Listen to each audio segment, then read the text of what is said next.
Écoute, les fondateurs de notre groupe, comme je te disais, ils étaient issus d'un habitat participatif. À l'époque, on disait habitat groupé locatif.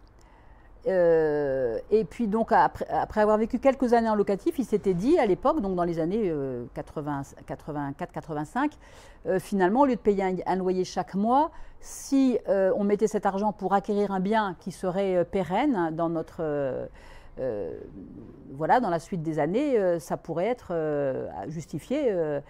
Et c'est comme ça qu'était née l'idée de notre projet qui sera en accession. On voulait faire un projet en accession à la propriété, mais à un prix abordable, avec des gens qui avaient il y avait des revenus très divers dans le groupe.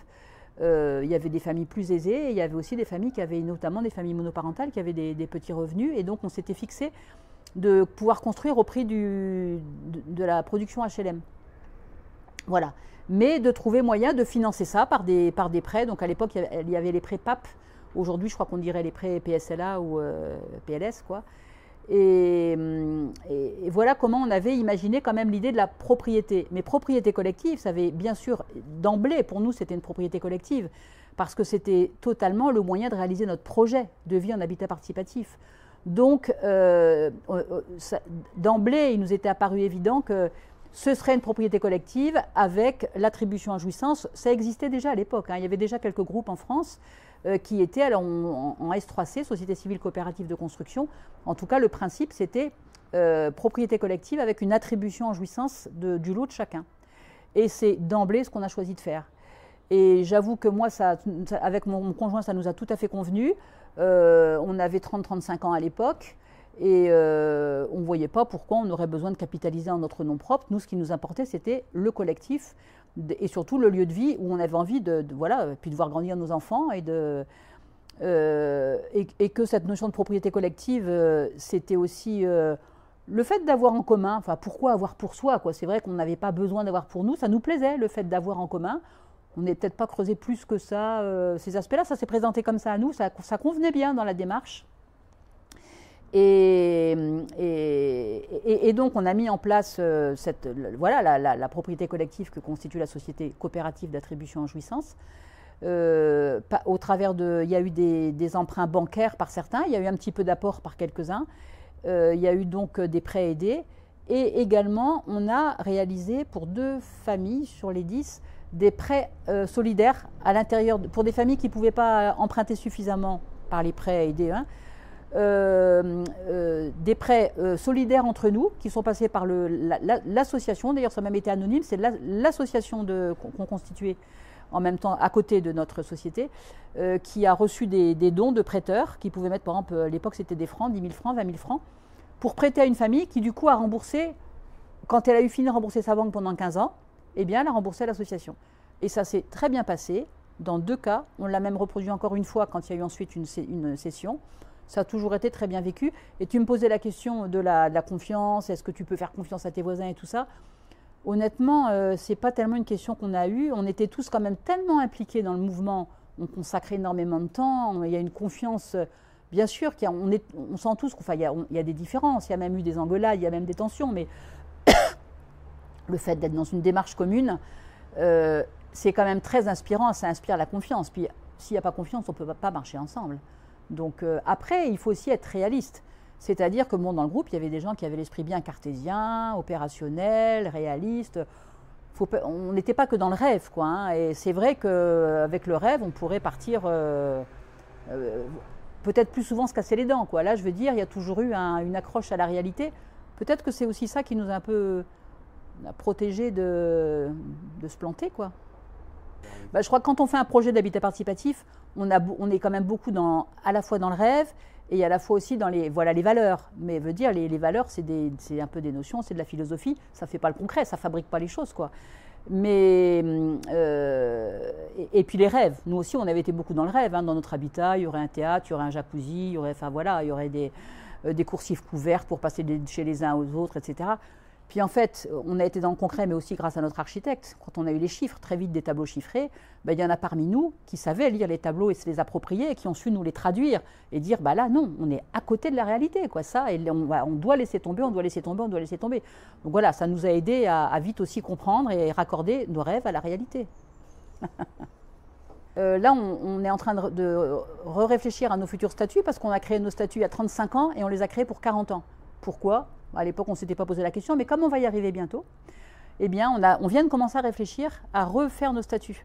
Et donc, on s'est trouvé un petit groupe de travail à réfléchir sur nos statuts et très vite a émergé le fait que ce n'était pas tellement sur quel statut juridique on allait reproduire ou enfin prolonger ou je ne sais quoi.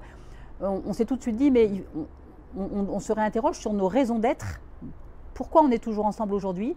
Qu'est-ce qu'on a envie de continuer à réaliser ensemble et pourquoi? Pourquoi? Et donc, en fait, on vient d'écrire nos valeurs. Alors, j'ai pas mon sac là, mais j'ai mon petit papier où j'ai... Non, c'est vrai parce qu'on est juste en train de le faire, ça. Et la prochaine fois, on doit faire une restitution en groupe et avec le groupe, on doit justement valider... Enfin, les propositions ont émergé du groupe. En sous-groupe, on les a travaillées, on a travaillé les libellés et là, on va revenir vers le groupe. Donc, tu me demandais de dire en une ligne. Alors, je vais essayer de te dire les items qu'on a retenus sur les valeurs, là, qui sont, voilà, au bout de 35 ans, qui réémergent. Il y en a des nouvelles. La solidarité, l'intimité de chaque famille et de chaque personne dans le respect collectif. La bienveillance aux enfants, c'est-à-dire l'attention aux enfants, donc on décline un petit peu. Une phrase sur l'écologie, mais notre phrase, elle est sobre. Et d'ailleurs, je crois qu'on a écrit qu'on voulait plus de sobriété. On n'a pas développé beaucoup plus que ça. On parle bien sûr du mode de décision. Et ça, on l'a vraiment écrit en toutes lettres en disant que l'écoute et l'écoute et le partage restent la base de tout mode de décision. Et que ça, on veut un petit peu le sanctuariser, quoi. Avant toute décision, il y a partage et écoute. Bon, ce que dans la gouvernance partagée, d'autres appellent la parole en cercle, avec la parole au centre, pardon. Et avant des décisions qui sont prises au consentement. Donc maintenant, voilà, le vocabulaire a changé aussi un petit peu, mais ça, on le réécrit dans notre charte. Hein. Écoute, vraiment écoute. Toute discussion, toute prise de décision fait suite à un échange collectif avec écoute de chacun et voilà, respect de la parole de chacun et puis décision consentement. Tu me poses la question de l'accompagnement. Est-ce que c'est important d'avoir un accompagnement? Alors, je pense que c'est comme plein de choses. Il n'y a pas une seule réponse, il n'y a pas une réponse universelle. Ça dépend du contexte. Et ça va aller, je veux dire, du groupe de jeunes toniques qui se lancent dans de la réhabilitation, par exemple, qui vont se donner le temps et qui ont beaucoup envie de faire eux-mêmes et qui auront le temps de rechercher les ressources nécessaires pour eux-mêmes. Et je pense qu'il y a des groupes qui n'ont pas du tout besoin d'être accompagnés. Par contre, je pense à d'autres situations, en particulier les groupes alors intergénérationnels et peut-être un peu plus seniors, qui auront à tous les coups besoin d'accompagnement pour plusieurs raisons.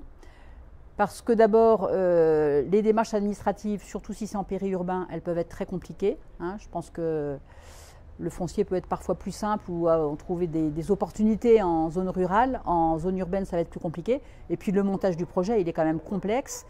Et les gens n'ont pas forcément le temps à consacrer. On dit que c'est très chronophage. Faut avoir du temps à consacrer sur son projet personnel. Et puis la connaissance de plein. Il y a tellement de chicanes administratives que je pense qu'aujourd'hui, l'accompagnement dans un bon nombre de projets d'habitat participatif, il est indispensable, quoi. La meilleure chose à faire finalement pour découvrir et pour s'interroger soi-même sur son envie, c'est d'aller voir. En fait, d'aller voir une petite immersion, même une demi-journée de visite. Ça donne l'occasion de parler avec les habitants. Ça, c'est des témoignages, c'est les témoignages les plus riches qui vont permettre d'enrichir ses propres sentiments, de répondre aussi à ses questionnements. Donc, allez voir. Les rencontres interhabitantes et visite d'autres groupes, c'est toujours très, très porteur pour cerner sa propre envie et savoir où on a envie d'aller. Merci beaucoup, Odile.